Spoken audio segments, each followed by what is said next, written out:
আহা, হায় হায়, 1 মিনিট ভাইবে।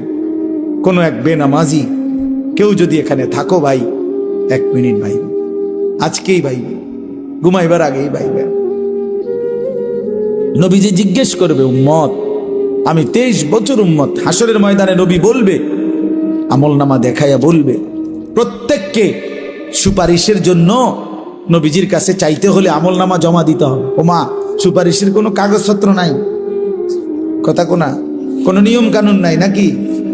হ্যাঁ, কোনো ফাইল জমা দিতে হবে না তো নবীজি তো দেখবে।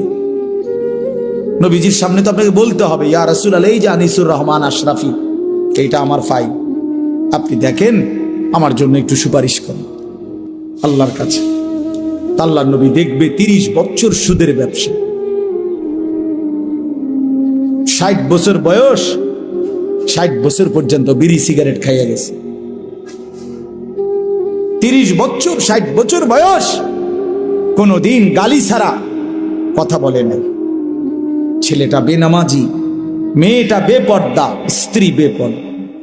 মৃত্যু পর্যন্ত আমার উম্মতের ঘরে প্রতিদিন রঙিন টেলিভিশনে নাচ গান নর্তকীর ছবি চলছে। তার ছেলে মেয়ে নাতি নাতনি বসে নাচ গান নাটক সিনেমা দেখে গেছে।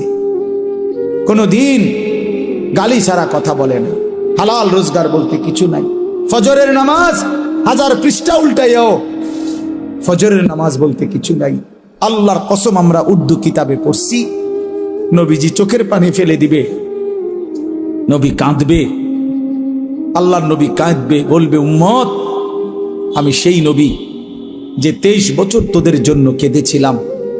আমি সেই নবী যে পেটে ক্ষুধার কষ্টে 2টা পাথর বাঁধছিলাম। আমি সেই নবী তায়েফের রক্তে যে সমস্ত শরীর রক্তাক্ত করেছিলাম।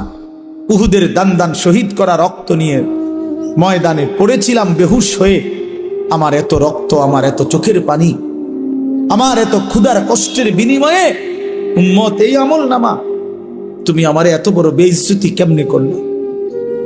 আমি কেমনে আমার আল্লাহর সামনে এটা দেখাবো যে আয় মাওলা, এটা শ্রেষ্ঠ নবীর, শ্রেষ্ঠ উম্মতের আমলনামা? বলে, কোন বাপ যদি 8 বছর ছেলেটাকে ইউনিভার্সিটিতে পড়ায়, তো গরিব বাপ তার ছেলেটাকে মনে করেন ভিটা মাটি বসত সব বেচ্চা, নিজে না খাইয়া ছেলেটার 1 লাখ লাখ টাকা পড়ালেখার খরচ দিছে। 8 বছর পরে, 6 বছর পরে বাপ রেজাল্ট সার্টিফিকেট